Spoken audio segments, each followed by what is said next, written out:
everyone, and welcome to the Atomic Cinema Experiment. I am Peter, and joining me, as always, is Tara. Greetings, citizens. This is a science fiction movie podcast. Also, your intro line is actually very relevant this episode. It just occurred to me. But this is a sci-fi movie podcast where you watch a movie, we get together, we talk about it. It's really that simple. And as you would expect, the film is usually science fiction-y in some capacity. So this episode is about a film called Cosmos, a low-budget film finally released in 2019. You can find it on Amazon Prime in the US, specifically if you want to go check it out for yourself. Otherwise, it's rentable elsewhere. And it's a movie about three characters who do astro research. You know, they drive out to this.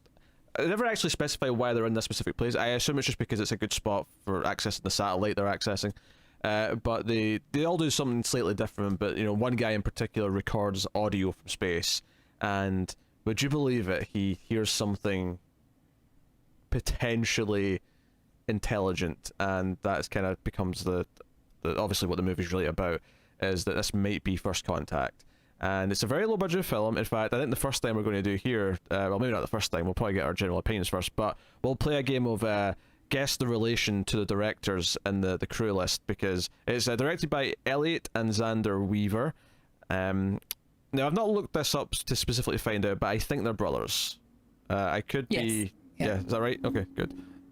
Nailed that one. I think so. Yeah.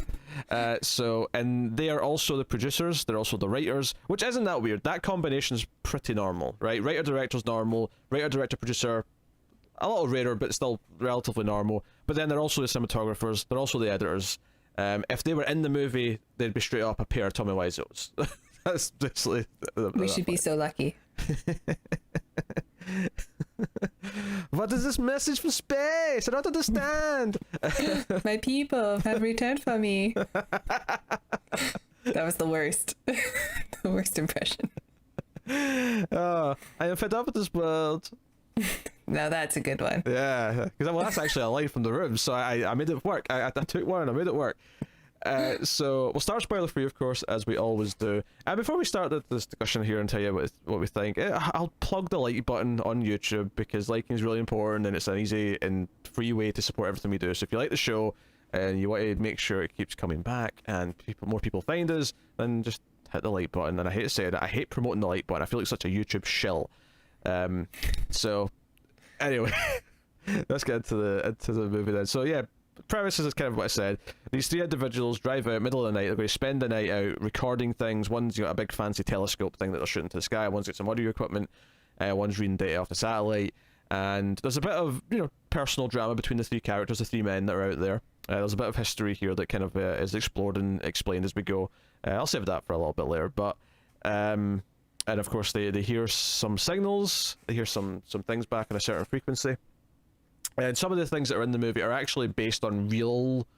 not the events of this movie aren't based on anything, but they use real like science history as a setup for a couple of things that do happen. So they refer to, like, for example, there's a specific frequency that's called the water hole. Like, it's a range of frequencies where it's a quiet place in the frequency. So theoretically, it's the where you would get the better signals from space, because it, you know, they explain it in the movie. But I actually did quickly Google it to see, is this a real thing, this water hole thing? And it was. Like, it immediately came up in Google. So there's a couple of things like that where they use real stuff. So they want to go, and it's funny because I think this will definitely compare this a little bit to The Vast of Night, which is a very different film. I mean, it's similar in that it's about getting a sound from something in space, and it's a very low budget movie. But that's kind of where the comparisons end. They're very different. The feels, how they look, how they're produced, they're very different. So we'll compare those a little bit later as well. We reviewed that recently, a couple months ago. You can go check out that review if you want to. But hey, yes, so it's a British film as well. I didn't say that. It's all English accents, pretty much. So I'll ask the question. Tara, how did you feel about Cosmos? I liked it. I think it's pretty decent for a low budget film. I enjoy all the science talk, and I enjoyed the setting of the amateur astronomers. There's some things that I didn't really care for too much. little nitpicks, I guess. But overall, I thought it was pretty impressive for a first film, and I bought into the tension of the moments. Yeah, pretty good. Yeah, I very much appreciate the ambition of this, and that it is kind of this, small. I mean, one of the things that you mentioned to me before we started recording is that pretty much everyone working in this wasn't like paid. This was like a volunteer kind of movie where everyone just kind of like pitched in and wanted to get it done. So it's ultra low budget. It's like as low budget as low budget gets, and on that level, it's very impressive. I do have to admit though, there's definitely I do also have some nitpicks, and I have maybe some bigger problems. And I have to say, and this might be a really harsh thing, but there's a few moments in this movie that made me cackle with laughter in an unintentional way. There's a couple of... Yeah, there's some emotional beats that are really played up for drama, and yeah, some of that stuff I just wasn't really buying into. To put it into perspective, there's a moment where, short reverse shot, but the camera on both people does that thing where it tracks into them on both sides as the music swells up really dramatically as they're smelling at each other because they're about to do a thing. And I felt like this is really cheesy and forced, and it just isn't quite clicking. And because one of the things you messaged me when you watched it is that the music felt a bit out of place. Yeah.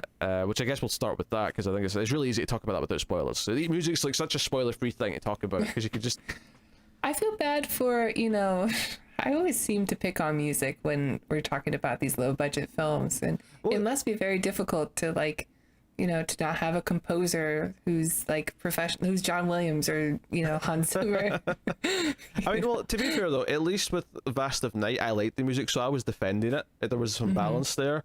Unfortunately, here I think we're both going to pile on the music. So.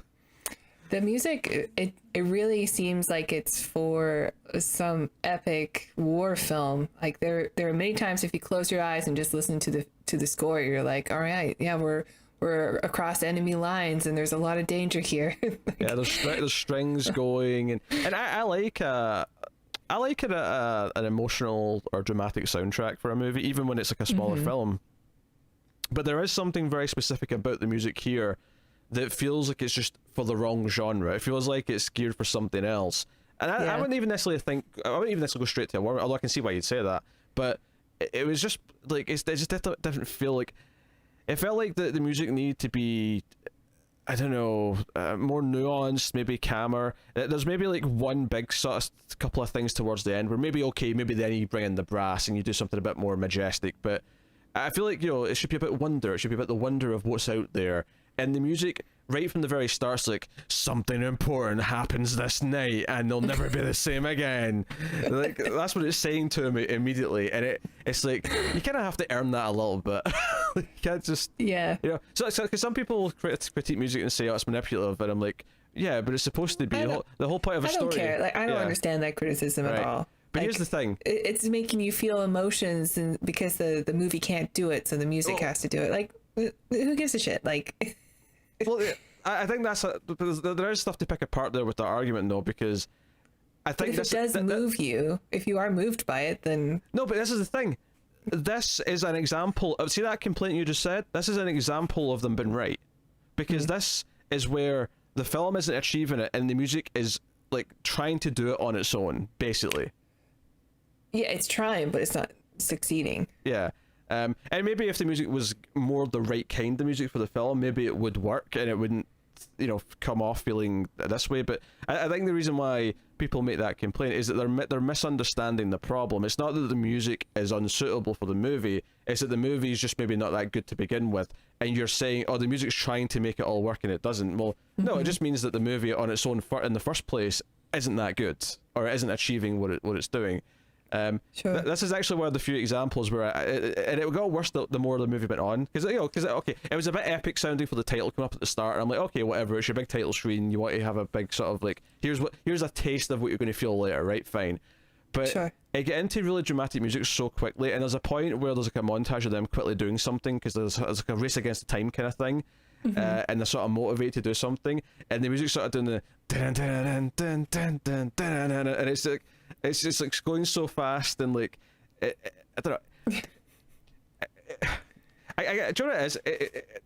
This is kind of, I guess, my biggest complaint about the movie as a whole, is that it's trying to pretend that it is some epic big Hollywood movie, down to the point where it's got big Hollywood tropes in its script, even though it changes certain things. Like, for example, like, there's literally a ticking time bomb at the end of the movie, and it's not an actual bomb in this case, but that's what it is. It's the ticking time bomb element, right? And it uses it in such a way that kind of it dragged me out of the movie, because all I could see was like, I mean, I don't know if this is the first script these guys have written. I don't know if it's like they're you know, whatever. I have some complaints about that too, but they're more like detailed complaints. But I understand what you're talking about. Yeah, there were several moments in the film where I was kind of drawn out by how hard they were trying to do like a specific movie thing. Like, it was obsessed with being a movie, to the point where the characters at times stopped feeling like people and just felt like movie characters in a way that felt kind of false. I like the Mike character quite a bit. I think he's well acted. He's the best of the three. He's the best of the three. But like all the scenes with Roy and his like dramatic arcs and trying to regain friendship, or that stuff, like, I think the music really didn't help. It just felt so over the top. Like, this is a really deep drama, then character study. You're like, nah, not really. There were some good moments like between the three of them that I enjoyed, and but for the most part, like the drama parts that they tried to, it's like that storyline, which doesn't matter as much as like the main storyline, that stuff felt kind of much like forced. Much like the music as well, it kind of got worse as it went, because at the start, when he was being kind of cold-shouldery to everyone, and there was kind of this tension, it was like, it's been a bit on the nose with how it's presenting this conflict, but whatever, you know, I'll go with it. Once we kind of had, like, you know, I don't know if this is a spoiler to say that throughout the movie, they kind of bond, and there's, you know, they come out another end having mutual goals and whatever. Once it got to the time where it was more like sort of, you know, like a camaraderie and whatever, it was actually worse the way it would sort of like have these moments where they're agreeing and smiling with each other, and to the point where, I shit you not, at the start of the movie, even before all that, I actually thought there was going to be some sort of like Roy and Mike, the other two characters, the way they were talking, where Roy's like, you know, like, you know, I'm upset at him, or, you know, blah blah, you know, or I think Harry says, there's a little bit of a romance element to it. Harry says, are you jealous of Mike? So why are you asking that? Why would I be jealous? Say, I can think of a few reasons. And I was actually surprised later on when they pointed out that Harry was married, because I thought, were they a couple? Is that what this is? Was this romantic? Because it kind of feels like it was romantic. Yeah, a little bit. And there are scenes at the end where they're like staring into each other's eyes with the music spelling up. We're like, are they gonna kiss? There's a lot of staring into each other's eyes. There's a lot of things like that came off as really cliche. Yeah, and I know what you mean by the whole, like, the camera is like slowly zooming into them, and it's building up the intensity, but it never stops doing that. Like, every scene is like that. Like, okay, let's just stay still, have like and just look at what's happening instead of just the constant slow zoom in. One of the things I love about low budget movies, and especially bottle, because this is essentially a bottle movie, because it's all essentially in the car in this middle of nowhere area for like 95% of the movie. It's very claustrophobic. Yeah, and I love that. I love that movie because I think it forces better writing often. Arguably, maybe it didn't here, but it's the kind of thing where I love the movie feeling bigger because of what they're talking about and because of what they're discovering, in this case on their recordings and their, you know, their instruments.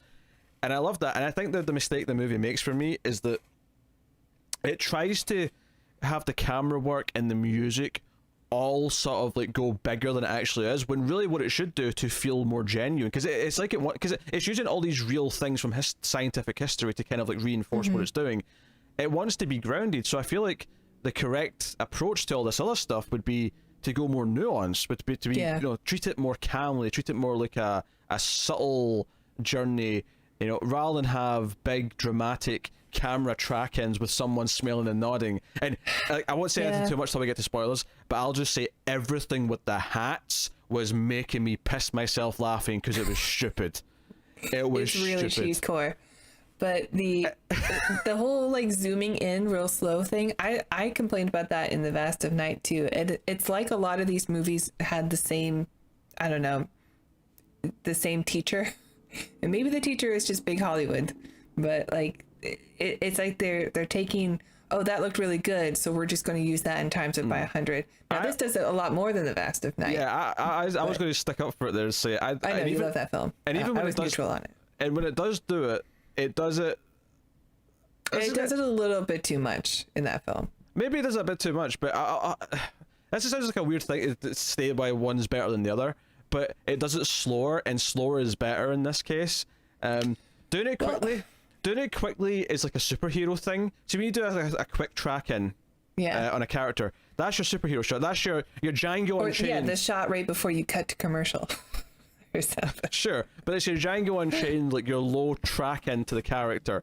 That's your big moment. Like when you do the thing where it's like the slow realization of something, so you have the slow track into a person as they're thinking about something, or in this case, listening to something on the headphones, right? That's what you're going for. But this movie is just so obsessed with being like, look at all the techniques we can do. I'm like, just because you can do a technique, I mean, let me just quote Jurassic Park. You were so preoccupied with whether or not you could that you never stopped to wonder if you should, right? That is filmmaking 101, is it still has to fit the material, and I'm not convinced. I feel really bad because I'm shitting all over this, but do you know what it is? I was kind of into it despite the fact that I thought it was a bit cheesy for like half of it.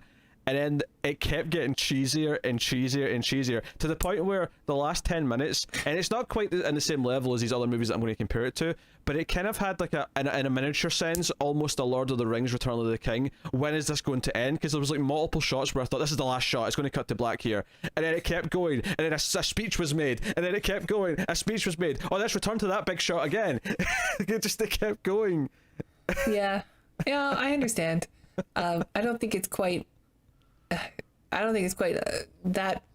I don't say that bad because Return of the King is a masterpiece, but but I know what you mean by the ending. And yeah, you're right. It's pretty. But the thing is, I do like how grounded the story is and the dialogue is. I just think it could have been, the same script could have been used to make a better film. I think the people who made this film, I get that they're nerds for this stuff, and I think their love of this material and what they're doing shows. I think someone else to actually sort of take all the dialogue, maybe not the science dialogue, but all the drama dialogue and all of that stuff, and someone else, if they could take a crack in the script in that sense and let them kind of massage those elements, I think it would have helped a lot. Because it's not so much that the actual arc of what they go through and why, like, you know, Roy's pissed off at the others and the resolution of it. There's nothing about the overall thing that's actually bad in the conceptually. It's just how they say things, it's how they perform things, and it's how the camera kind of and the music kind of makes it all big and sweeping and like, oh, yeah, you know, everything's a cinematic epic. Yeah. It was. Do you know what it almost felt like? It felt like almost at times like a parody. You know how when like you do like a parody skit on YouTube or like a sketch show, do like a parody of like a movie, and they'll do all this over the top camera work to make it feel cinematic in a jokey way. Or when you're watching a movie and there'll be like a character in the movie who's an actor, so they'll have like fake movies they're in, and you'll see a clip of the fake movie. Like there's moments in this movie where it reminded me of that. The hockey season ended months ago. Tara just got points. Lots of points. So, yeah. What's funny about that, though, is that is actually what a lot of slashers were like, bizarrely. So that one's actually not as extreme. Yeah, I understand. Totally. Yeah. Because I often joke that Kevin James has the career of a fictional movie actor. When you look at his titles, and it's like, you know, it's like, you know, Paul Blart Mall Cop. It's like the ones inside of Tropic Thunder. Yeah. It's all these really stupid sounding movies that they can't be real. They're not real movies. But they are. I don't know. I've never seen them. Maybe they are fake. I unfortunately have seen the first Paul Blart Mall Cop, and mistakes were made. Mistakes were made. Yeah, I imagine so. I didn't go see it. I didn't see it in theaters. Don't you accusing me of? Don't spread that around. I don't know. Maybe you're a big fan of segues. Oh yeah, I was watching Arrested Development. I was like, man, I need more segues in my life. Where can I get more segues? I used to sell them. Let's go watch The Funny Fat Man. Yeah, terrible mall cop. All right. All right. Yes. Is there anything else we'd like to talk about? Spoiler free. I guess I mean I do honestly I like all the science talk in it. It does feel very grounded, and there are so many things that they mentioned that you can just say, is that real, and look it up and be like, oh yeah, that's a real thing. That's really cool that they, wove that into the script. And I think the guy who plays Mike, Tom England, I don't know if he's done anything else, but I actually think he's genuinely really talented, and hope he appears in more films. He's definitely the best of the three. I think the movie's also a bit too long. It's like 2 hours 8 minutes. Yeah, it's really, really long. Yeah, I feel like you could comfortably cut at least 30 minutes out of this without losing it. And I think it's a lot of that over dramatic. And it's not that I'm saying I want to take the character stuff out. The character stuff's important for making us care and giving them like a proper story to sprinkle throughout everything. Yeah. But they overdo everything so much that to the point where the first 30, maybe even 40 minutes is almost entirely devoted to the drama stuff. And I don't know if you actually I feel like a better writer could condense a lot of that down and make it actually feel better, because it isn't spending so much so much time on all the cold shoulder stuff and the all that that's early on in the film. Yeah, I mean, I think that could have worked too. And I mean, you could tell that these guys were really influenced by Jaws. There's the 3 guys, professional guys in a car together in this case, and in a vehicle of some type together, just working, singing songs, sea shanties together. Yeah. I mean, there's definitely a couple of things towards the end where I'm like, okay, this is impressive that they did this with basically no budget. They were able to film a couple of these, because obviously, yeah, I think the idea, most of the things that the script is impressive. I just wish that it had less of a epic feeling with the score. Yeah, because this is where, I mean, not just because I like the music, I think Vast of Night knew what it was exactly and tried to be the best thing that it could be, of its kind. Whereas I think this almost has aspirations that are too high in a weird way, and it actually hurts the film because it's trying to be this epic saga of a 2-hour movie, and it's that should be 95 minutes, really. And I don't think the other guys were, bad actors or anything, but they do sort of come off as, a little bit phony. And I think that, is partly to do with just the score really is probably going to come up a lot, because a lot of their dialogue probably could sound realistic if it wasn't this emotional, epic, sweeping score of, what you're watching. You're this doesn't call for that at all. This is just work drama. There's a couple of moments that made me laugh with how stuff was filmed. There's a scene, without context here for spoiler's sake, but there's a scene near the end, right, when they realize when they get kind of what their final thing their final task is, right, and that's what the last 20 minutes revolves around, when they're just about to start it's kind of a frustrating scene, right? There's a scene where they're trying to set up stuff, and there's a lot of weird clunky things here to build tension that felt really phony to me. But the bit that really made me laugh is that at one point one guy has to throw the other guy the car keys, and the way it's shot, it's an epic action moment where he grabs them in a quick cut and then immediately puts it in the ignition. It just is it made me laugh because it was so over the top, and what is this, a John Wick movie? All of it, what are you doing?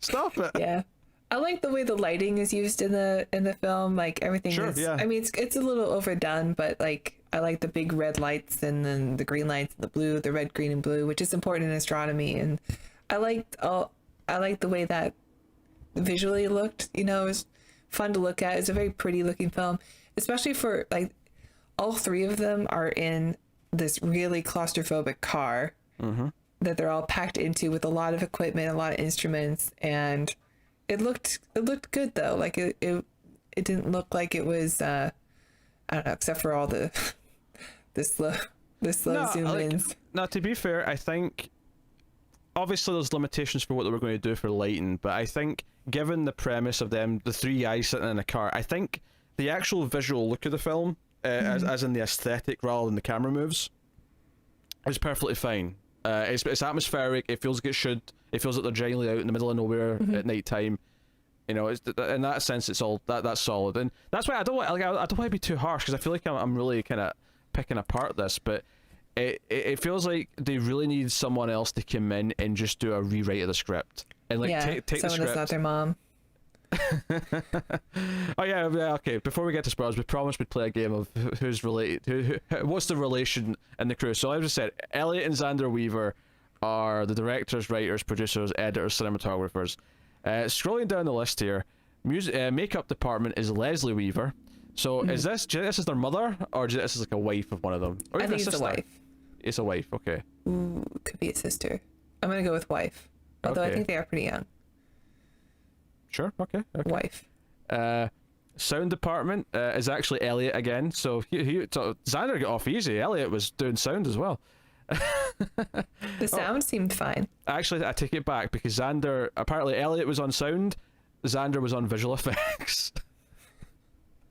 Do you know what? That was the only one. Do you know the thing is I'd forgotten what the first names were of the directors, that I thought there was more people on the list that we could play the game with. It turned out Leslie was the only one. So, oh well, that was a bit of a dud. Let's see if there's any info. Yes. Who is Leslie Weaver? Who is Leslie Weaver? That's gonna be the name of my movie. In Search of Leslie. The Cosmos story. Alright, did you find anything on Leslie Nope. Weaver? No. We talked about other stuff for like 15 minutes and then I wasn't even sure if Tara ever actually found anything. I checked the internet. I couldn't find anything. Yeah, she's an enigma. As Leslie Weaver. All right. Stand by for my 6-part documentary searching for Leslie Weaver. Yes. In Search of Leslie, the Cosmos story. So I guess we're at that point, and then we'll go into the spoilers. But before we start the spoiler section, I will take this time to thank our Patreon producers for the month of August. So thank you to Alison M. Fordyce, Tyler Hess, Cindy Palacios, David Short, Board Now, Zammer Jammer, Al Tribesman, and Christopher Moy. Thank you to you all. They are all $20 and up patrons, which makes them producers. But you don't have to be a $20 patron, do they, Tara?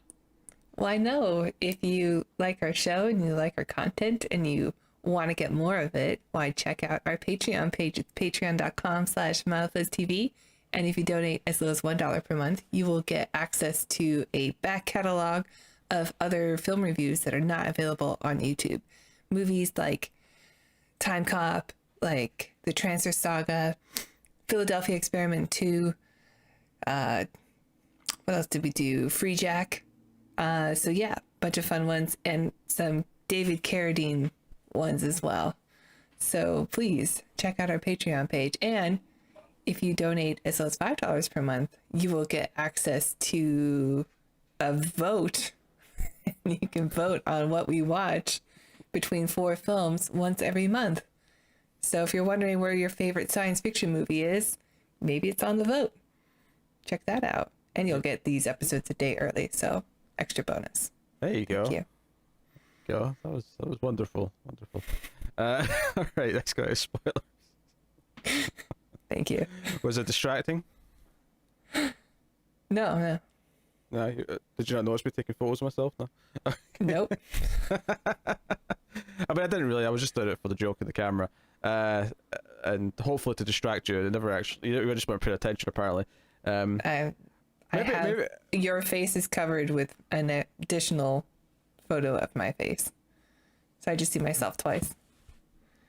This is not a lie, by the way. Tara's a bit in the vain side at times. She has to make sure. Maybe if this camera won't pick up all the beauty I want it to, maybe this one will. Double the Tara. All right. So spill spoilers then for Cosmos from this point on. So yeah, I mean, I think I have to talk about the hats. I really want to talk about these hats, like The astronauts. the astronauts. They were cute. I was looking it up, see if I can find one for myself. So early on in You're the part of film, the club. so the film starts with them driving towards the location. Mike's in the back seat, passed out, and there's this tension between Harry and Roy. And Roy clearly doesn't know, has never really met Mike before this night, seemingly. And this, sets it up, and we see a hat on the dashboard. This red hat, not one of those red hats. Red hat says astronauts. It's like a little club they had when they worked together because they were all like science and space nerds, called the Astronauts. And he's like, "Hey, did you bring your hat? We're going to wear our hats together." That's what Harry says, and Roy's like, "No, I'm not going to wear mine." And it's just kind of like, okay, that's where we're starting. So, and obviously, like, okay, he's going to put on a hat by the end of the movie. That's, we're going with it, right? So, but the problem is later on in the movie when we have our moment where him and Harry have finally kind of made amends and all the rest of it, and I have problems with that, which we'll get to in order. But the scene where so Harry puts on his red astronauts hat, and it's like, it's a shame you don't have your hat, and the music's swelling up, and Roy's got this smell, and he's like, oh Harry, and he pulls it out of his pocket, flips it out, and puts it on, and the music's swelling. Do you know what that's? It's almost like they want to do the Predator thing where they do the hands together and the muscles on the camera. That's what it feels like it wants Dylan, you son of a bitch. Right, and it's okay. That was cheesy, but it's over. And then 2 minutes later, is it? yeah, and then 2 minutes later, Roy is talking to Mike, who he was very hostile with for the first portion of the movie. Is like, hey, you're one of us now. It's like, hey, it's a shame I don't have a hat. Apparently, not only did Roy bring his hat, he brought a spare hat. He whipped out another hat, and so there's this scene that the music swells up again, and Mike puts on this hat. So all three of them have got these stupid red hats on, and I'm like, okay, that was even cheesier than when Roy pulled out his own hat. But at least it's over. No, it's not. Wouldn't you know it? There's a fourth one. There's a fourth one. There's a fourth character, Dave. Yes. Who at the end of the movie when they get to the what was the research center? It wasn't an observatory. It was like satellites. Maybe it's an observatory as well. But I don't know. I mean, it's called something. Yeah. So it's like an array of telescopes. Yes. So they're looking for sound. They get Radios, there. Telescopes. And the guy, Dave, who we've heard on the phone a little bit, Mike's been calling him. There is one line like halfway through the movie about how the club was, Mike, or sorry, not Mike, Harry and Roy, and there was one other person in the club. And I remember like thinking that was like a weird sort of like little thing. And at the end, like Roy and Harry are talking to Dave kind of casually, and Mike's like, "Wait, you guys know Dave?" And wouldn't you believe it? Dave pulls out a red hat, flips it, and puts it on. And it's so cute that they just keep it on standby at all times. I lost my shit. I started laughing hysterically at this moment. I really did. And even after that, when they're all standing in line looking up at the sky and the satellites, we'll get to what they're actually looking at later, but there was so many shots of all four of them standing in their red hats looking up as epic music played. And I kept feeling so adorable. It felt like kind of dorky. It felt kind of like, it's guys, super dorky. Yeah, you guys don't feel as cool as you think you're looking right now. Definitely. I sort of love it though. I don't know how much experience you have with like amateur astronomers. Not a lot. But they are like this. They love their little clubs. They go out at night and with their homemade telescopes and just search for comets or whatever. And I thought, yeah, it's so like wholesome and dorky, and it's like nerds when they grow up and they never let go of the things that they loved when they were 12 years old. In this case, it's just astronomy. I want to make something clear. Me sort of critiquing this and saying it's laugh out loud funny, right? Which it is. It is.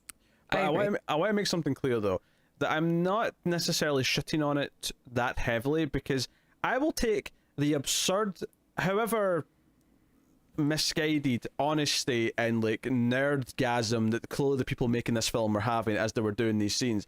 I will take that brutal honesty, that even if it makes for like a poorer film, over a fake Hollywood movie that's just fabricated and it's just a boardroom that have made a bunch of choices. Like, at least this is honest, like much like The Room. And it's not, because that's the thing, you can't quite say it's a so bad it's good movie, because there are things that are genuinely good about it too.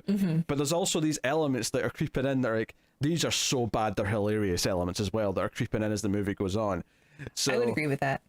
But I don't know, like that part is easy to laugh at, and it is kind of enjoyable to watch because I'm like, oh my god, they're so dorky. So anyway, let's work through the thing, because there's so much good. Because one of the other dorky things that we have to very quickly address is that Harry has a relationship with his telescope that we have to talk about here. Annabelle. Annabelle, which is his wife's name. She's not credited, but she's important. Yes, it's his wife's name, and he hugs it, and this also pays off later on in the film, because when they're having to race off in the car, they can't quite get it back into the car because they're loading back up in a rush, and there's a point where this is too important to do what they're doing, which we'll get to, and Roy's like, Harry, just leave it, and he's like, what? How, what? No, I can't. And there's literally a moment where he takes it out of the car and he's trying to fit it, and it's like he's hugging it at one point, and it's like he's leaving his child behind, and he's looking down at it going, I'm so sorry. And part of me thought, look, you're in the middle of nowhere, there's a very good chance that if you just come back for this in like half an hour, it's still going to be here, right? I know. Yeah, it's really bizarre. And it's right after the scene where they went and go like, they have a very short period of time to work with. Yeah. And they went and collected all of the tripods, but they don't want to take the expensive telescope. Yeah. I mean, maybe I'm mistaken and those antenna tripods are more expensive, but it just seems a little like, okay, well, so it's important that we grab that stuff, but leave that behind, or just leave everything behind. Just go. Yeah, this is way more important. Especially since, again, it's the middle of nowhere. There's a very low likelihood that anyone's going to, especially at this time of night, is going to stumble into this stuff and it's like right before dawn or something. Yeah, it's like really early hours of the morning. So like it feels like it's forcing drama for drama's sake. There's a lot of like tension music playing as they're trying to pack things up, and again the key throwing moment, which just made me lose my shit. It was like whip and like oh my god, I lost my shit. So that's interesting at the start of the film. He's kind of like, oh, this is Annabelle and she's a beaut and she's special and blah blah blah. And we get the tension set up. And I mean, this first like half hour, so we can kind of just sort of talk about it as a a whole thing, because it's very much the introduction of all the character elements, which is that Roy designed this satellite. Raymond, what's it called? The satellite? Goodman. Thank you. Tara's got good memory. He designed this Goodman working this research place, and he was fired when this other company took over, and he'd done like 98% of the work, and this company came in and just like finished it and sent it off. So he wasn't even invited to the launch. He's not involved with it. But it's his baby. And that's the satellite they're looking at like throughout. And he gets really pissed off at one point when Mike says, "Hey, it's just a satellite. Don't worry about it." And it was this moment of tension. And in fact, one of my biggest problems of the whole movie in terms of forced drama is that look at Tara try to type as quietly as she can on her really noisy keyboard. So that I wouldn't notice. Is that I tried. Is that there's tension that Roy lost his job, but Harry, even though he was working at the same place, was in a different department or whatever technically, so he actually kept his job. And Mike works for this company that took over, so that's why Roy kind of sees him as the enemy, even though Mike's not like the CEO or anyone who's making decisions. He's just an employee, right. And he's very upset about all this.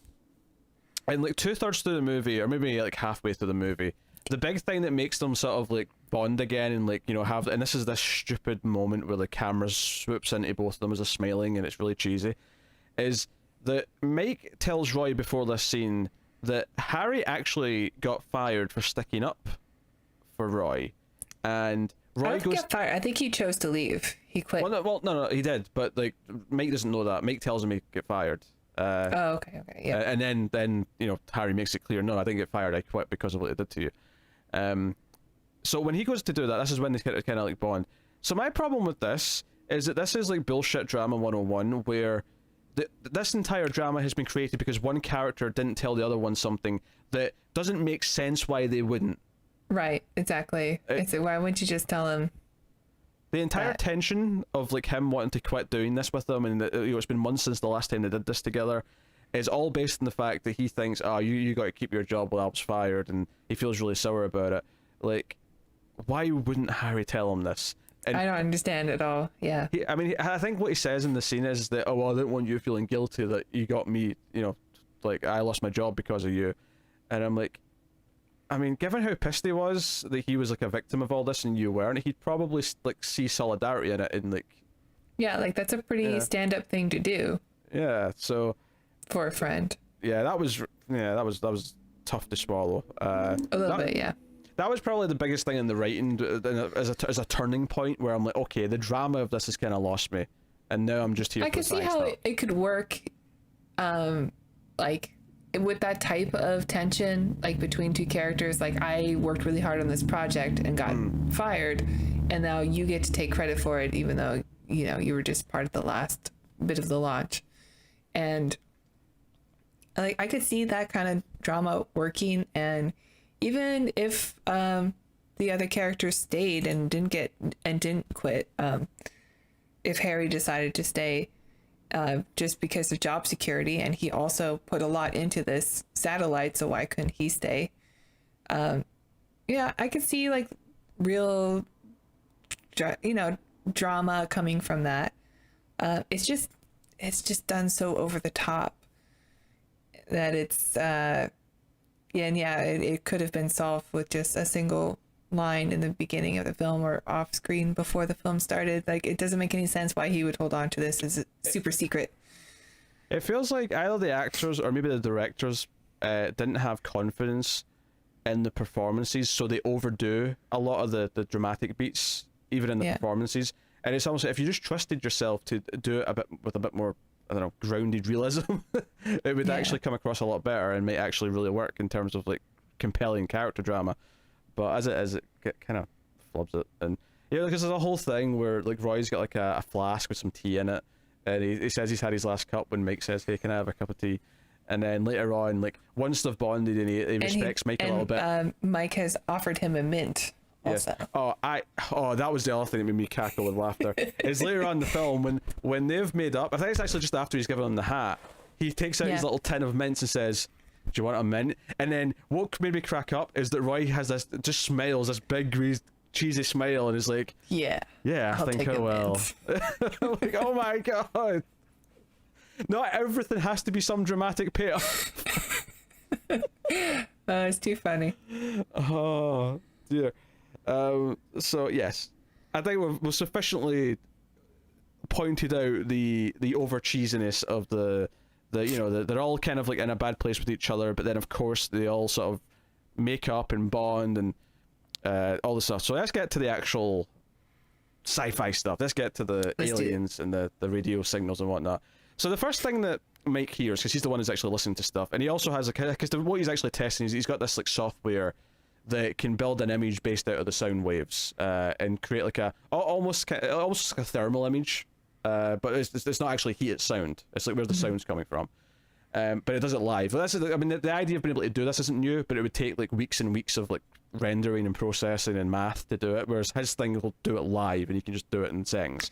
Yeah, so I think this movie is taking place in like early 2000s. That's all right, sure. Or like 20, maybe even like early 2010s or something. Because they're listening to a podcast. Well, he's got a smartphone, so I think it has to be 2010s. Okay, yeah. Or the very end of the 2000s, I guess. But yeah, okay.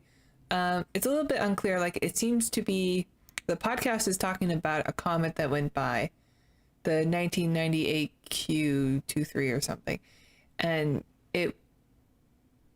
it's called the 1998 one, but it was discovered in like 2013, I think, and it was passing by Earth soon, which is what the podcast was talking about at the time. So I think it's trying to date back a few years. Sure, okay. So the things that like Mike is showing, like he has like a map of the universe that's made out of sound, and I think that's a image that I've seen before. That's a real thing that's happened since. And because they're setting that in the past, they can be like, hey, this is the dawn of that kind of thing. Maybe, but also this movie took 5 years to make, apparently. That's true. So it could just be like, well, yeah, we started writing the film in 2013 when this all was new. That was the new hip thing at the time, and then by the time it came out, it was kind of old school. So right, that's fair. That's a fair point. So he's showing this stuff off, and then but when he does the live thing, he thinks it's a glitch because there's like a weird circle of noise that doesn't make sense. And of course, he's like, "Oh, this is a glitch. It's not working properly." And obviously, we're sitting there going, I bet it's a glitch. Sure, there's something there. That's a thing. It's an unknown entity. Yeah. But I wish that was done a little bit better, to where I also believed that the software was busted, but I don't know how they could have done it, because I'm also looking for aliens. Yeah, well, we're expecting it because we're watching a movie, so there is definitely kind of a difficulty with that, to do it subtly where we don't immediately go but the first noise he hears is it's just like a sort of pulse. At one point, he hears like a pulse on a very specific frequency in the water hole, and he he loses it and it goes away, blah blah. But it's enough that he's kind of like curious. And one character beat that I did like from him is that he sends out this message. He records a little thing. But one of the things they set up at the start is that they've got cutters for branches that might get in the way of the telescope, and also a claw, like a trash claw. And the trash claw is really just there for a joke, because when he's trying to get like just an audio jack from further back in the car that's past Roy, who's asleep by this point, it's just like a little comedy beat where he's like trying to get it with the claw, and that's all it is. So at least I liked it though. I thought it was a cute moment. But he records this message saying his name, saying I am of Earth, welcome, I'm just on this frequency, blah blah blah, I'm in this location, and he sends it out. And Roy kind of hears that, he was sleeping, but he sort of obviously woke up and heard all this message. And he's like, that was kind of funny. Like it pan, or I don't want to say pan. It moves over to I don't remember. It may have been a pan. I don't remember what the shot was exactly. Okay. I don't want to use the wrong term. Well, you were saying zoom in earlier. It pans over to Roy, who we know is sleeping, and he's like staring at him like, I heard you. Yeah. And it's a little embarrassing. And it was really goofy. Well, because one of the things that I really liked that made me like Mike's character a little bit is at the end of the message, he sort of leans into the mic and goes, and if this is actually the local police station again, I'm sorry, get better radio equipment. Yeah. And then we hear a story later from Harry that like a week or two ago, he thought he'd picked up something, so he sent out a message, and the local police thought it was some sort of like threat or something like that, so they were like going nuts trying to find where this message was coming from. So I think I like the idea that it's set up that he's just a bit of a dreamer who sends these messages out. It wasn't like he actually believed yet that there's. He's like, oh no, on the 1 in like a 10 billion chance that something is there, I'm going to do this just as a joke, or just as fun. Yeah, this is probably just standard procedure for him. Yeah, he just likes to do this. Yeah. And so that made it endearing. It made him a little bit sweet and kind of like. I really did enjoy Mike's character in the film. Like, I think he's really strong. I think he's a really strong actor because he's super likable, and his goofiness is not outweighed by the. What? I was gonna say Harry, not Mike. Harry. All throughout the movie, I kept thinking of him as the boring British version of Liev Schreiber. There was something about him that was so familiar. Maybe it was Liev Schreiber. I don't know. He's slightly shorter, slightly. He's not overweight, but he's not built like Liev Schreiber. He's a bit more, normal. Yeah, but I mean, there was something about his character or his performance, I'm not sure, that came off slightly untrustworthy, or like. And maybe it was because he's holding this deep dark secret for so long from Roy. I don't know. I think it's probably unintentional. He just kind of comes off that way. Yeah, I feel sorry for his wife, because clearly satellite's more important to him. And I was thinking at the end of the movie, I'm not getting to the end of this stuff yet, but I imagined at the end of the movie he would go home to his wife and say, "I'm sorry, honey, the wedding's now the second best day of my life," and she'd get really mad. But then he'd be like, "But I made first contact." I mean, yeah, it's kind of. Most people get to do that. Yeah, that's true. Look, call me Zephram Cochrane. As much as I love you, honey, like, most guys don't get to contact aliens, all right? So you're just going to have to live with the fact. And if they're hot and they have 3 boobs, I'm sorry, but... I wonder if she even believes him. She'll probably come in the morning for breakfast. He's like, "Oh, hey, honey, I made first contact last." He's like, "Yeah, sure, honey, whatever." Like, "Oh, he's him and his stupid nerd club. Oh, that man I married." And then she turns on the news, and like all over the news is like, "We made first contact last night." It's like, oh my god. With a telescope named Annabelle. Anyway, so he hears this noise. He sends out the message, and there's some more of the character drama plays out in between these parts. And then he basically, because he's asleep at one point, he falls asleep a couple of times, but he falls asleep, and then coming through that frequency is basically the message he sent out comes back. It's kind of distorted, it sounds a bit funkier, but it's his message coming back. And he wakes up and hears it, and he wakes up the other two and is like, hey, listen to this. And they hear it and go, well, is this some sort of joke? This is you. But they can see it's on his frequency. They know what it looks like when it's coming through the frequency. And they theorize about, and this is the part that this is the stuff that I liked in the movie. It was really definitely. This was really good. Yeah, where they're sort of theorizing, well, I mean, the signal's bouncing back off of something. But then they talk about, well, it took 85 minutes, and for 85 minutes, it has to be this distant. There's nothing at that distance. So, because they say, like, oh, is it bouncing off like a satellite? It's like, no, because that would be like less than a second. What about the moon? Oh, that would be less than 5 seconds. Like, these don't take a long time. And this is 85 minutes. This is kind of weirdly specific and notable. I enjoyed all of this too. Yeah, and then he points out that, like, how many times did you cycle it when you sent it out? Like, how many times did it play back? Did it loop? He's like, 6 times. Like, you've already heard it more than that. It can't be a bounce then. It has to be something else. Something is sending it back. Yeah. So they all kind of freak out, and there's a whole thing in the, and this is where we get the tense music, because they're like, it's like, oh, we have to boost the signal to like hear whatever's happening, and we gotta get Dave involved. Yeah, that's right. Before they do the thing, he phones Dave and like, wake up, Dave. He's like, yeah, but he's off shift. Just wake him up, damn it. So Dave gets up, and poor Dave turns on the to the signal and goes to the satellites. Gets out of bed. Yeah, and he's he's sleeping on site. This is clearly this like 24-hour monitoring happens at this place. Yeah. And he's mega up at 4 a.m. and it's like 1:30 at this point or whatever it is, and he's like, there's nothing there. Dude, seriously, there's nothing coming through. What are you doing to me? Let me go back to bed. And it's like, okay, well, that's weird. Technically, because they're checking the internet as well. They're like, hey, that should be message boards. All the nerds that check this stuff, because it's not just that it's like some random signal. It's in the water hole. Because as Mike says, it's a cliche almost that something's coming through that specific frequency, but no one else on Earth is picking this up. It's just them. Which does get explained, actually. It does actually, at least, I mean, I don't know if the science is right with this, but it does, at least, in the context of the movie, there is an explanation for why nothing else is picking this up, at least until later. So, fair play. Basically, the ship is blocking the satellites. This is essentially what's happening. So, it's only them, because they're right underneath it, that's getting the signal. Yeah. And presumably the ship moved there because it picked up the signal in the first place. Yes. Yeah.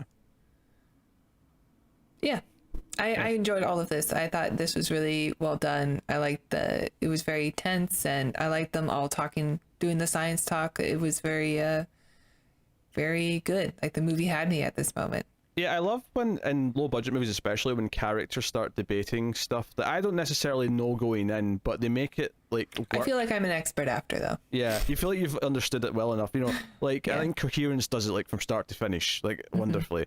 I feel like there's other movies that do it really well. And I think that's the frustrating thing here, is that the actual science stuff in this is really entertaining and fascinating to listen to, and all that debating about, well, let's rule out these things, rule out that things. But then immediately after, and they do the phone call, and it's like, oh, wait, maybe we can boost the signal and record some of this and see what we can find. And he sends the Ultra out with more, transmitters, so they can make like a triangle and boost the frequency and all the rest of it. And it overloads and it crashes his system, and like the drive's dead, and which I was expecting to happen kind of all movie, because it kept doing close-ups of the hard drive, which almost never happens. Like it kept doing this close-up of the hard disk like being written on. Yeah. And I was like, well, clearly something's going to happen to the hard drive, otherwise they wouldn't be focusing on it this like in-depthly the whole time. So the hard drive is done. He's able to boot up and like sort of like reload his software off another drive that he's got, but his recording is gone. And they're all depressed. They're all like, oh no, like no one's going to believe us. This is terrible. And then we have a lot of emotional drama, but this is where a lot of the big cheesy stuff happens, when they're trying to like solve and do things again. These scenes really could have been trimmed. Yeah, there was a lot. It felt like a long time between them saying we have to like do something to prove this is real and get more of the recording, to when it actually got to the point, okay, here's what the actual like real mission's going to be. And eventually they do bring up that heat, or not the heat, the sound image of the Milky Way again, and they're like, hey, that glitch, what if that's not a glitch? What if that's not a thing? And then they look up at the sky with infrared, and that's kind of like, this thing, whatever it is disguising itself not to be seen by light, right? It's just a completely, like, it's a shadow in space, essentially, which, you that's wouldn't what see. they described it as, a shadow. But then when they turn on infrared, they can see where the edges end, because you can see the stars behind it, but then there's this big circle that's blocking... Of just nothing, yeah. Yeah, it's just blocking space. And it's like, that's it. And it's really cool. It's cool Yeah. to see. Like, It's a good moment. oh, I like this. And then it zooms out and it's just a big circle in space. You're like, wonder how far away that is. And you sort of know, because we didn't mention it, but the Goodman satellite that Roy is there to look at, to observe, when it passes through, it disappears for a short period of time. Yeah, And then presumably reappears. because it's going behind this, essentially, Yeah. for however many seconds. And that's when he's freaking out. He's like, where's my satellite? Where's my satellite? And Mike's like, it's just a satellite, man. Yeah. And then he gets really upset. Which, by the way, that was the other thing, is that, see, when Harry's explaining to Mike, like, what the backstory for Roy is, like, it keeps cutting to, like, Roy walking through the forest and looking up at the I stars know. with dramatic music playing. With all his angst. Yes. And he actually looks up and he can see the satellite moving through the sky, and it just felt... Yeah, it was... It's a great spot for them, because they have like zero light pollution, because that satellite was bright. It looked like a like a star, let's be meteor. honest. Yeah, it looked Well, I mean, they do. They look like stars, but they're. Okay. I mean, that satellite was bright. yeah. Oh, the brightest star in the sky. Yeah. Make dreams come true. So, yeah, so they're like, okay, we've got this, and they're recording all this, and they eventually get a broadcast. Something, actually, when they get everything back on and they're all hooked back up, they get a broadcast that's in binary. And, I mean, they maybe over-explained this a little bit, but I get that not everyone... Like, maybe it's just because I've watched so much science fiction that the whole idea that the reason why they would use binary is because math is universal, and every being would use it. That said, I did like the part of the explanation where they say, well, if they're advanced enough to travel through space, they must have math, and if we're advanced enough to pick up a signal, we must have math. Therefore, we should be able to communicate using that. Yeah. So, yeah. But I'm not really critiquing it so much, just that so many movies have given me this idea of math being the universal language that it wasn't as Yeah, unique. it's also used in Contact, the film Contact. Like, a lot of this stuff is from there. Yeah. Which was Yeah. a book first, and you know, you could trust Carl Sagan's writing. It's part of what makes Arrival so interesting, is that the idea of that film is how to sort of learn each other's language and like form Oh yeah, contact in a different that's way. a beautifully made movie Yeah. about that topic. Which we'll definitely do at some point. So One day. yeah, look forward to it. Lois Lane and Hawkeye, and a more Superman-esque film, despite the fact that she was in a Superman film that should have felt more Superman-y. Yep. No, okay. No. Hey, there was a film where it was Lois Lane, Hawkeye, Batman, and Rocket Raccoon. That was called American Hustle. You can do. Oh, you yeah. Can, you can do I didn't this see now that one. because so many of these actors have been in superhero movies at this point that you can sit and be like, I know. that, and that. I was thinking about watching that movie Just Mercy with Captain Marvel and Killmonger in it. Yeah, yeah. Or even, because I watched Short Term 12 with Captain Marvel and it's really good. And that has Mr. Robot in it, which is not a superhero, but It's not superhero. yeah. I don't think so. but, Yeah, I've never watched it. Not in the traditional sense. I think we compared him to a superhero occasionally, but not in that sense. Anyway. I feel there was someone else in that movie that was notable, but I can't remember who it was now. It doesn't matter. So yeah, and this is where they explain this other real part of like science history. This message that was sent out in the 70s from Puerto Rico, and it was mainly just to prove that the satellite, that the telescope would work. Right, it was just to show what it could do. But they sent like a basic binary message about Earth, and this was kind of a double-edged thing because this felt like they were over-explaining this to the so my typical movie like critical thinking brain was kind of like, this is a bit convenient, you're explaining all this as it's about to be relevant, but at the same time they're explaining it because they're talking about binary and it's like relevant because this is the big example of something that was sent out into space in this format. So I thought it was a little strange that Roy, who is like an astro engineer or whatever, then, he makes satellites, wouldn't know about this. There's a lot of expositions that are done given to Roy, who seems to be working in the field. So He's an engineer though. He builds the devices. He's not as fussed about Yeah, maybe. the actual finding aliens part. I guess he's not the dreamer in that same way. Yeah, the Arecibo But he is part of the message. astronauts, That is true. the club that goes out and. How much of a nut are you if you don't know about Arecibo? I mean, really.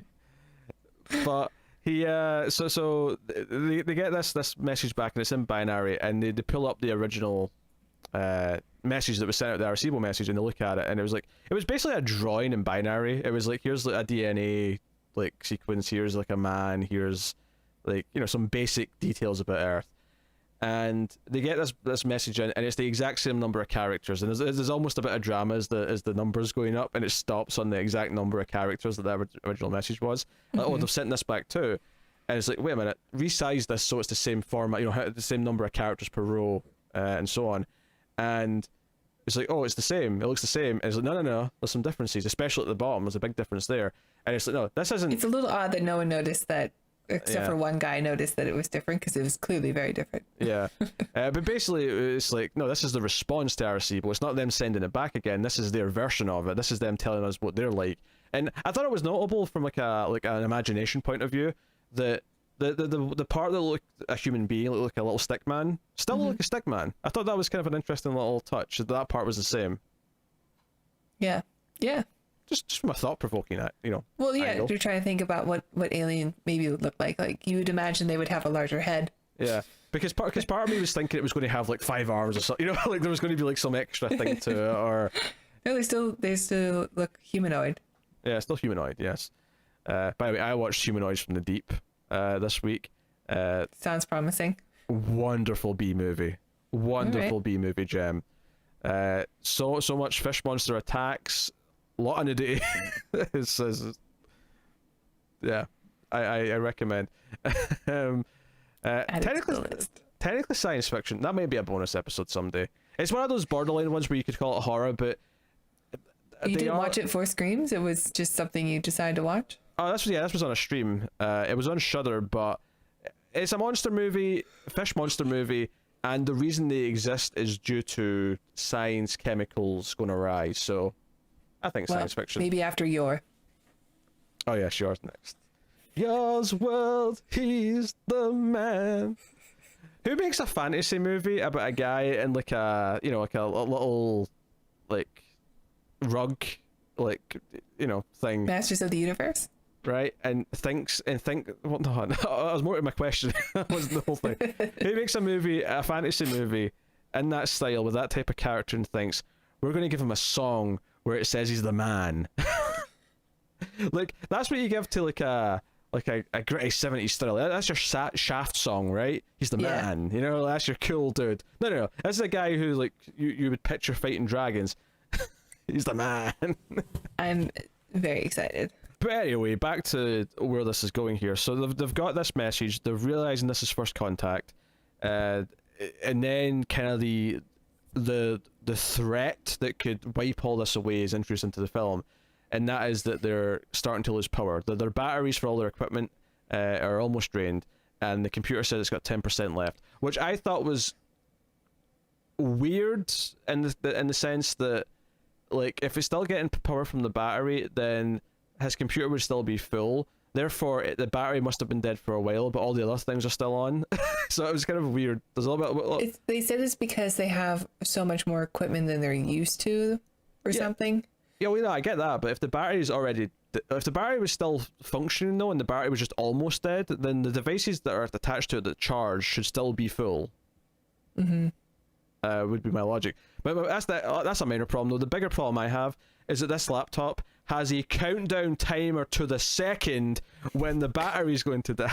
Yeah, there's a lot of stretches when it comes to the laptop. Like, even just the sounds it makes when there's like a file not found, sorry.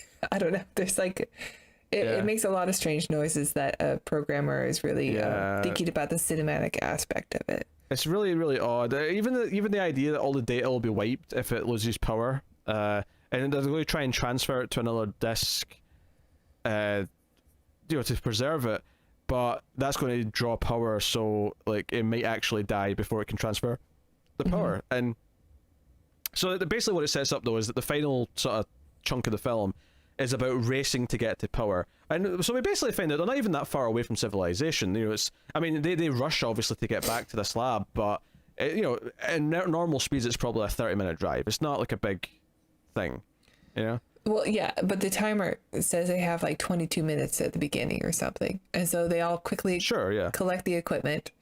And then, what's his face? Well, Harry. The reason why I'm pointing that out, though, is going back to the whole leaving the telescope behind. It's not even that far, really. Like, it's not going to take that long to get back out here. No, definitely not. But yeah, they continue. Yes, what you said.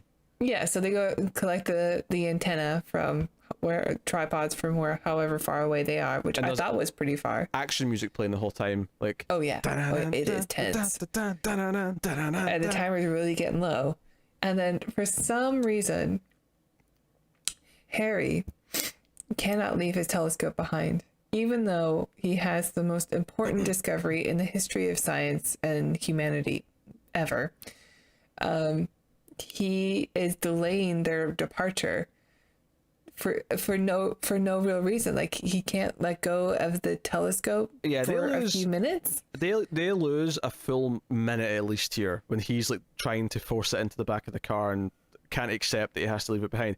And there's a little joke here where Roy says, "It's just a telescope, I'll buy you a new one."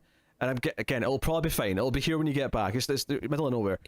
It reminded me of the end of Snowpiercer, which we haven't reviewed on this channel, but I know we've both seen it, where it's just like these tense moments and the build up, and then it's like, just go already. Yeah. Clearly this is way more important. Just let it go and come back and get it. And even if you have to let it go forever, like, for some reason, it's worth it. Yeah, it's worth it for what they're doing. And because when Roy says it's just a telescope, Harry's like, really? Because obviously it's a callback to when the other guy said, "Oh, it's just a satellite." Hey, a satellite's a lot harder to replace than a telescope. A telescope's, a single person can afford to replace a telescope. the satellite is a bit more. And don't get me wrong, it's a fancy telescope. It's a big, chunky, heavy asshole. Yeah, those things are expensive.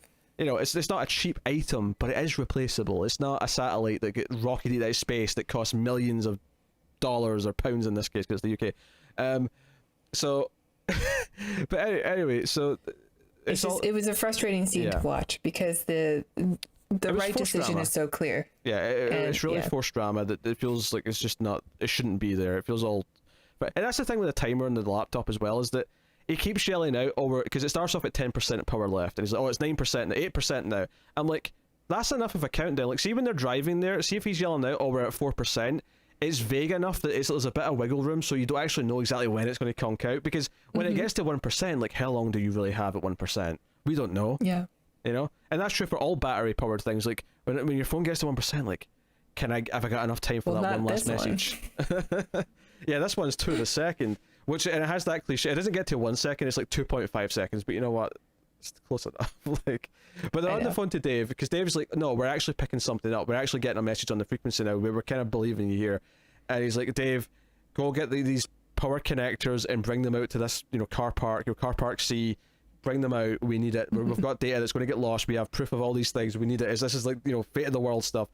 So it becomes this, and that's, to be fair, with no money, the fact that they were able to shoot, these scenes of the car driving through city streets, essentially, at speeds, running red lights. I'm sure there's some trickery to make it look like they're actually doing it, when in reality they're probably just driving through, like, green lights. They've probably just changed the colour so it looked more dramatic, right?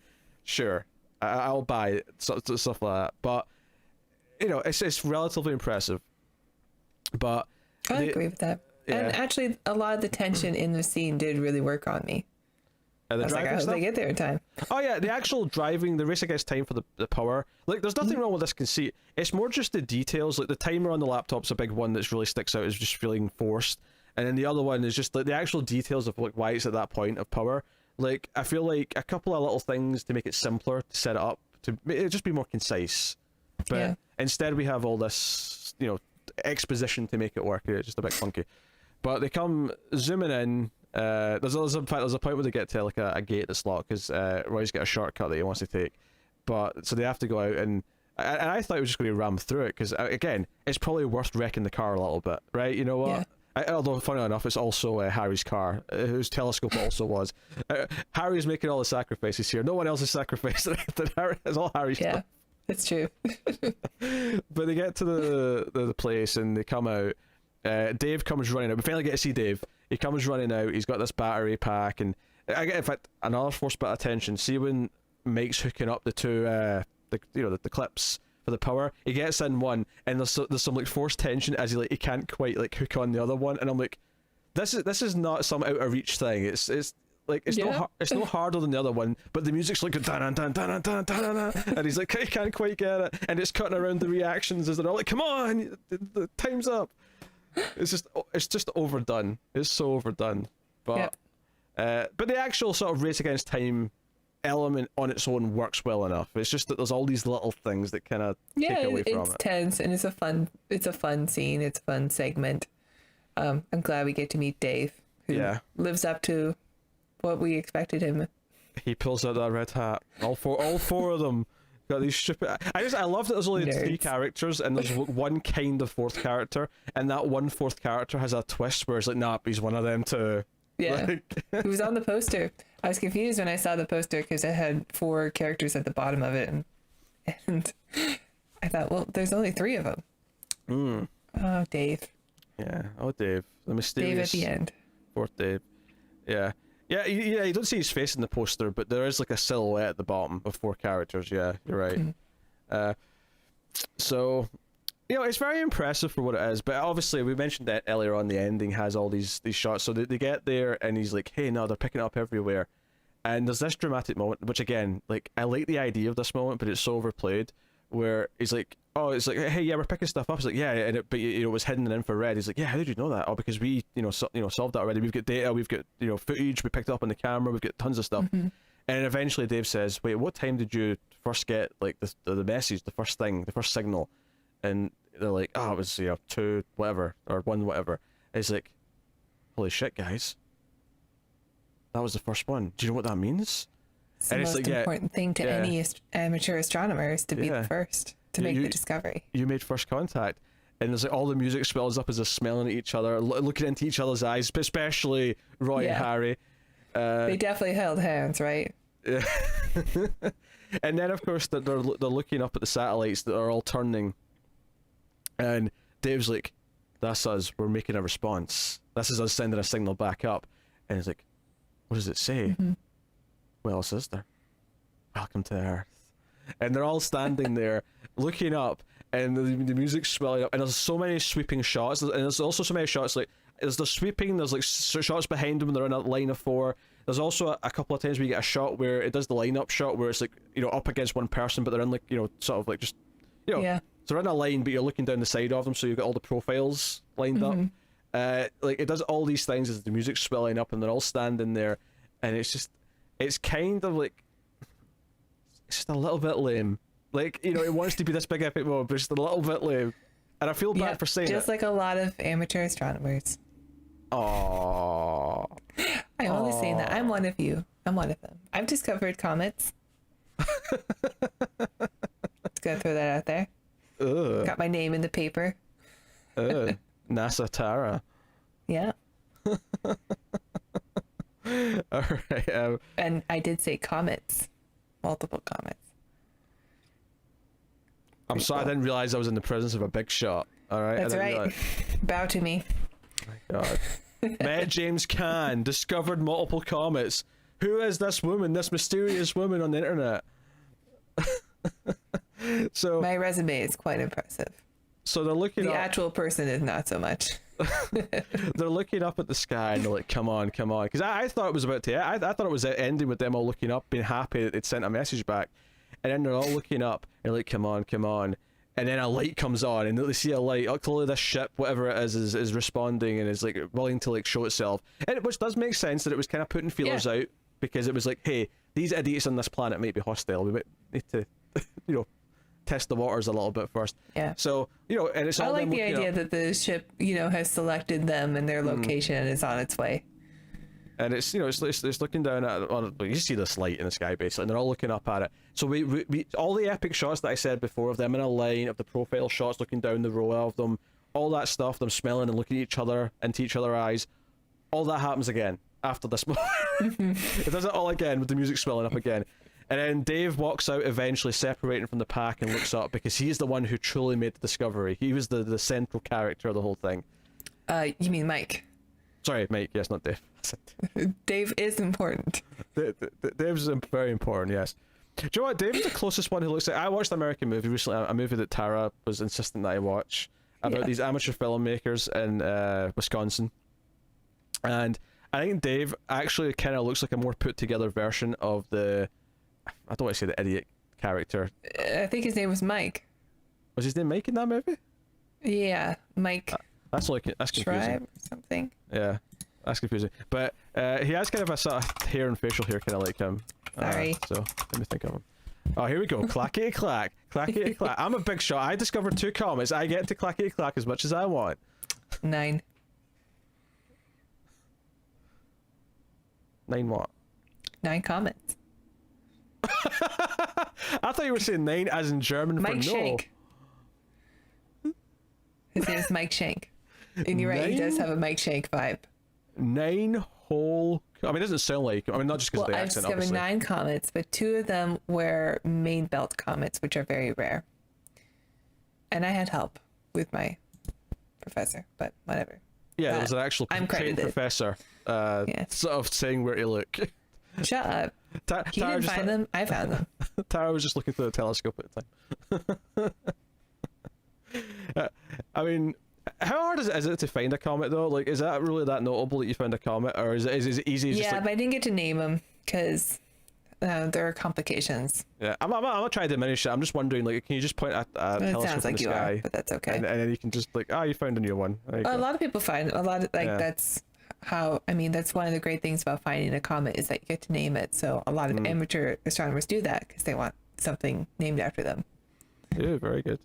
Yeah, Very good. and the big telescopes are looking, Do you think this way ship far will, away. the Earth name for the ship will be Annabelle because because these 3 found it? Yeah, I guess so.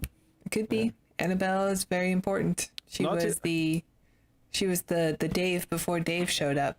Yeah, that's not discounting Dave running out to the car park with the battery. That's not discounting. That was a very important part of the whole mission, the whole night. But no, they're all just standing there, all so proud of themselves. The music's swelling up. And like I say, I was thinking of Harry's poor wife, who no longer will be the most important thing in Harry's life. Because now this night will top everything. But doesn't matter how many kids they have, doesn't matter how special any of that could be. He's like, yeah, tons of people have kids, honey. Well, he has to build Annabelle too. Tons of people have kids. How many people do you know that made first contact? Just me. That's right. Oh dear. So I feel, it seems like I've been kind of mean, and I do think it does a lot of things and I hate to say this because it sounds so harsh, but there's a lot of things that it does. All this over the top cheesy stuff that it's doing, I would describe that as the word amateur. It feels like because they're aiming for something rather than pulling back to be more confident. Is it because one of the things I talk about camera work a lot is that sometimes just being confident in what you're doing to pull back and have a static shot feels more impressive than doing a lot of fancy things because it feels like you're overcompensating for the lack of other things. Sometimes it's the right thing to do, but sometimes it isn't. And I feel like the overwriting of the drama and the over direction of these moments and the over orchestral score of these moments is all a lack of some kind of confidence, and it makes it feel a bit more amateurish than when it's actually quite impressive how good it looks for the budget that it didn't have. It's actually impressive. There's movies that cost way more than this that look much worse, and Definitely.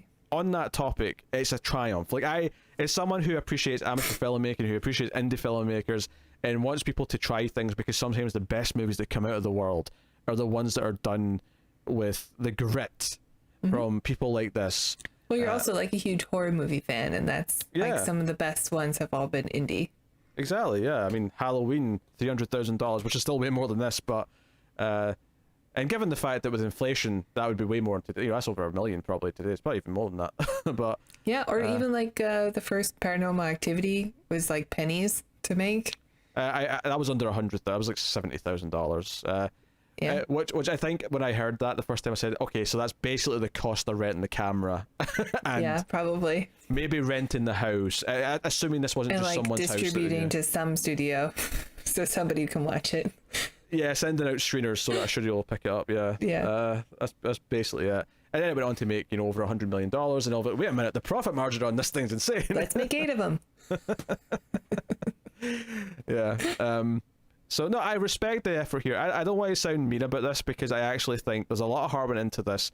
This is clearly a passion project. This is clearly something they cared a lot about, and it's surprisingly and even shockingly slick looking for what it is. It reminds me and Tim did a movie last year called The Headhunter, and I critiqued it unfortunately because the story was very pulled back because of what they couldn't do.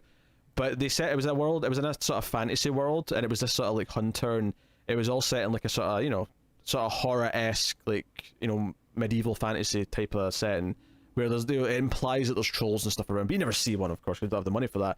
But it looks shockingly good. It was made for like $20,000.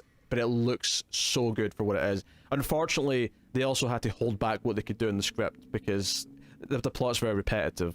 So it suffered in that sense, but you couldn't help but appreciate how good they made it look. Right. On what they Just not what you were expecting. Yeah. So in a similar vein, I think this is very impressive in a lot of ways for what it is, but unfortunately, I can't quite say it's a gem. So I think if you're like me and you appreciate low budget films and you'll sort of laugh at the things that aren't that good, it's worth watching for the interest factor. But it's not a gem. This is not Coherence. It's not Primer. It's not these things where you say no, you have to watch this because it's really good. It's not one of those. I don't think. And I don't know if you disagree with that, but I think if you like really grounded science, then you'll probably get something out of this. Because the science talk is really good, and it is, when things start happening, it is very interesting. But if you can get past the other storylines, which are just so over the top. It's grounded science, but everything else isn't grounded. Right. The science is the one thing that's actually... Which makes sense, because, nerds, they don't know how to talk to people. Fair point. We know. I'm one of you. Yeah. I know you're watching us. Good spurrer. So, yeah.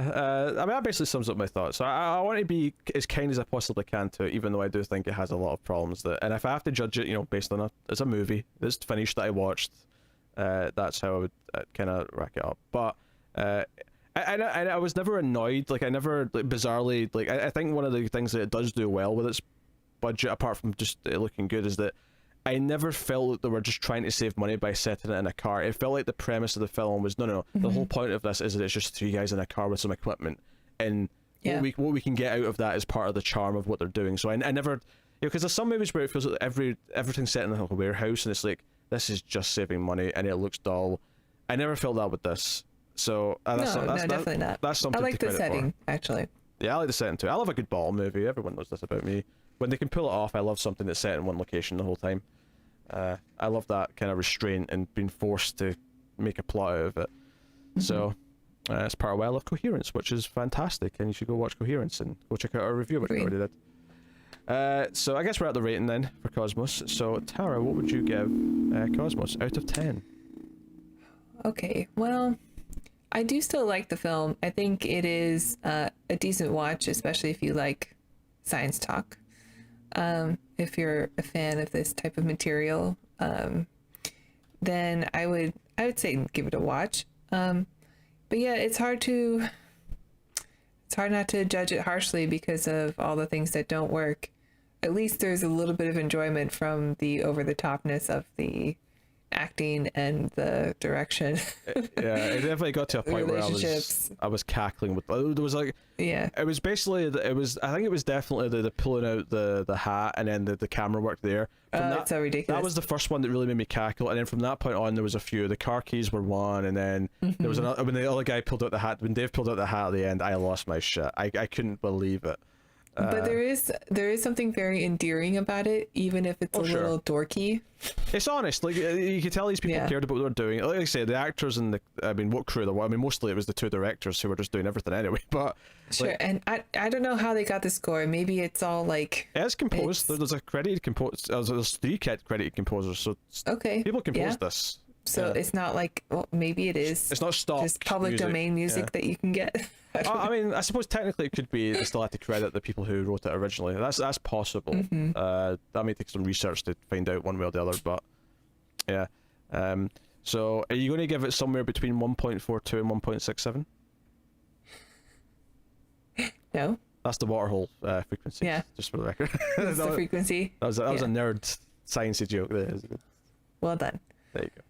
No, I am going to give it a 6. That is perfectly fair. I was kind of, I'm even almost tempted to go a nudge to 6.5 just for the sheer effort and the sheer sort of, because I love how much they cared about making this. Like I do feel their love of making this thing, and the fact that they did it without being paid and it was just a passion project. It's hard not to be endeared by what they're trying to pull off, but.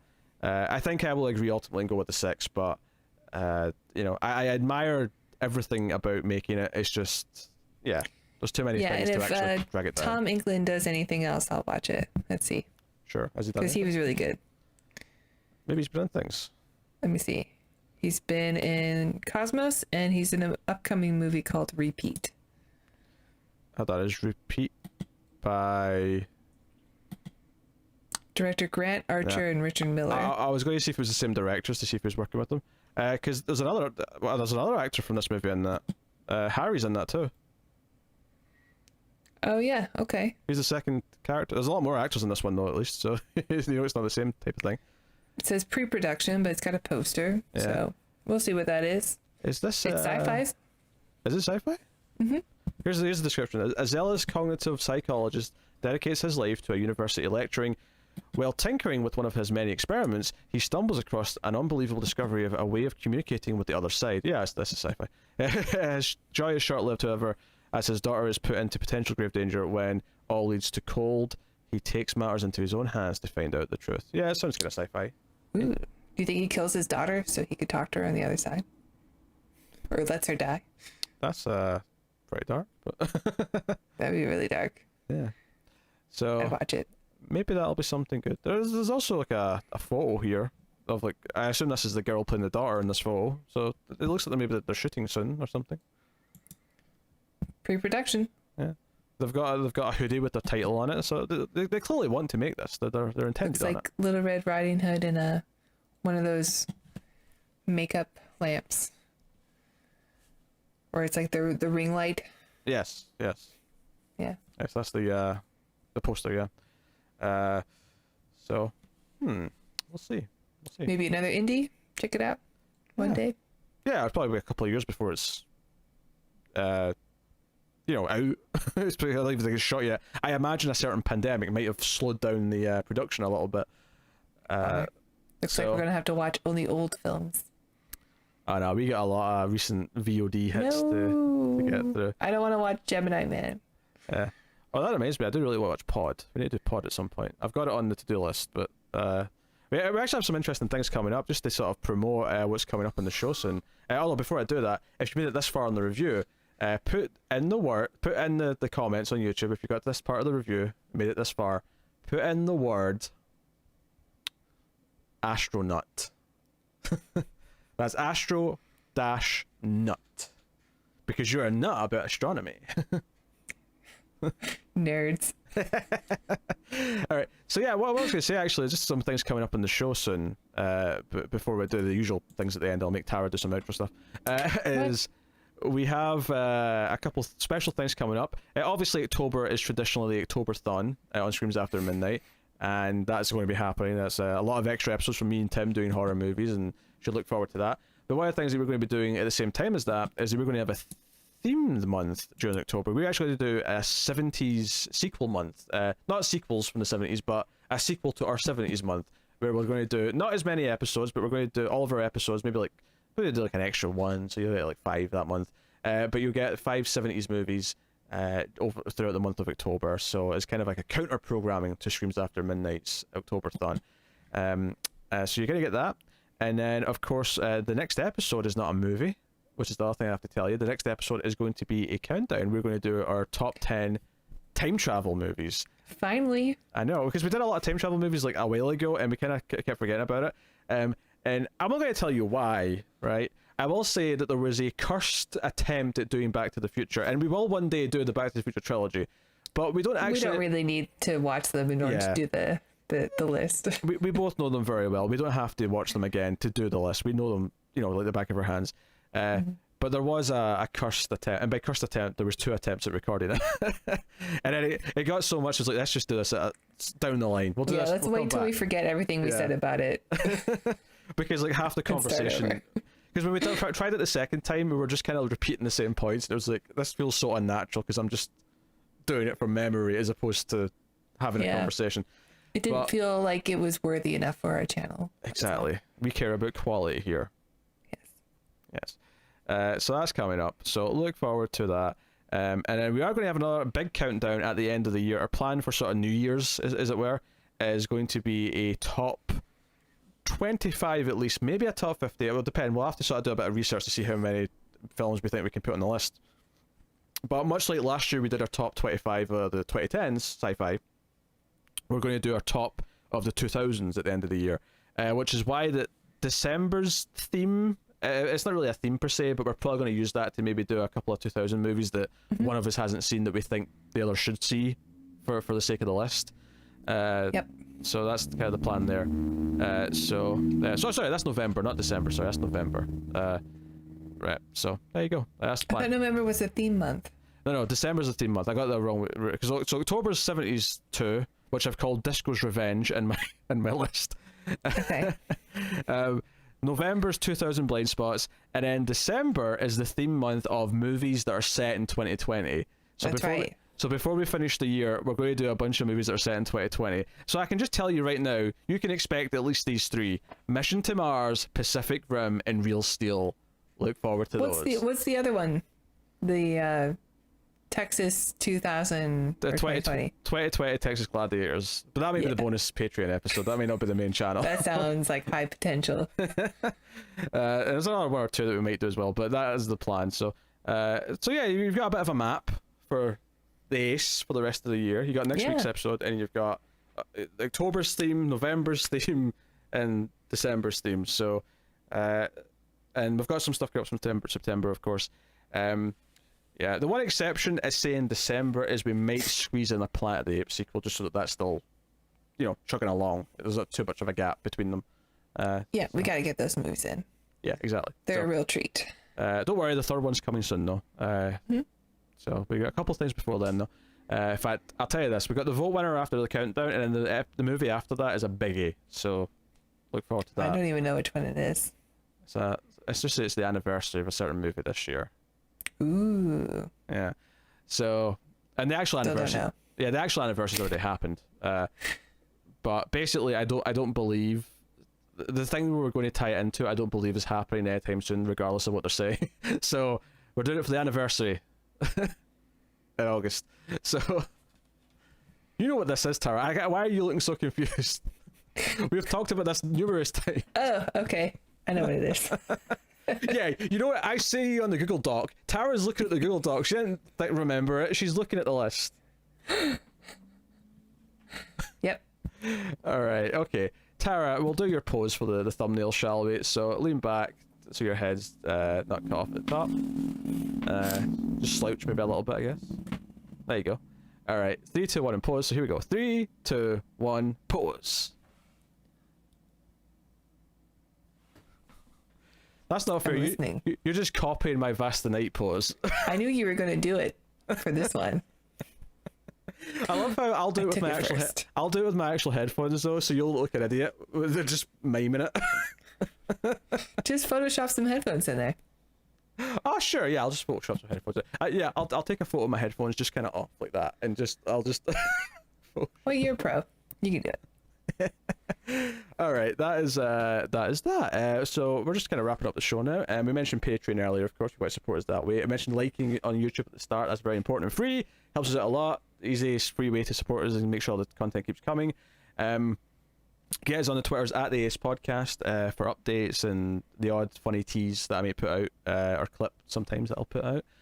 For example, I put out a teaser for our Upstream Color before that episode went out because I thought it was really funny. There was a screen grab where I look delighted and Tara looks like she's just mad at the world. I'm glad this movie was better.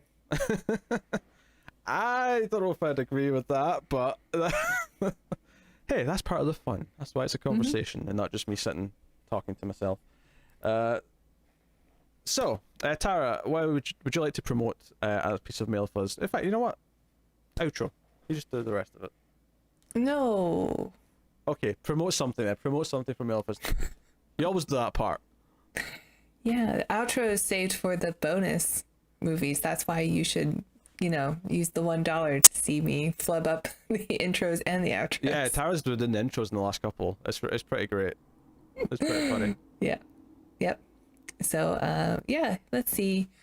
If you enjoy us and you'd like to have a conversation with us, why not check out the live stream where you can talk to Peter, my esteemed co-host, live.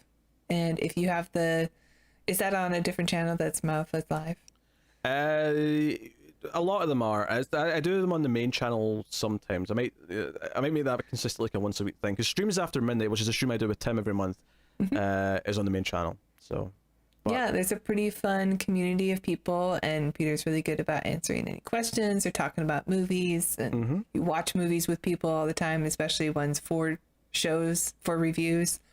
So yeah, if you have the bell rung, then you can see when it goes live. Look at you getting the bell ring plug in there. Yeah. But we do a lot of like sort of like random stuff from like Amazon Prime and Shudder and stuff like that. So what was this random B movie? Let me watch it. It's a thing. And apparently there's a really good one about a sea creature. Yes, Humanoids from the Deep was a blast. It's very much a B movie, right? But I had fun. We had fun with that one. We've watched some crap on there. Let it be known. Cynthia Rothrock is a legend. Okay. She's had some fun movies. She's had some really boring movies too, but she's had some fun ones. One of her movies, she just randomly has telepathy for no reason. Love it. As if the punching and kicking wasn't enough. But hey, so yeah, what a delightful plug that was for the live streams. Thank you, Tara. Yeah, there you go. That's the Atomic Cinema Experiment. That has been episode 77, I think this one is. So yeah, you can, like I say, let us know in the comments what you thought of the movie if you've seen it, and all the other stuff that we've said here at the end. But thank you once again for watching or listening. We always appreciate it. Keep watching science fiction, guys. And computer, add salsa. But hockey season ended months ago. I had nothing.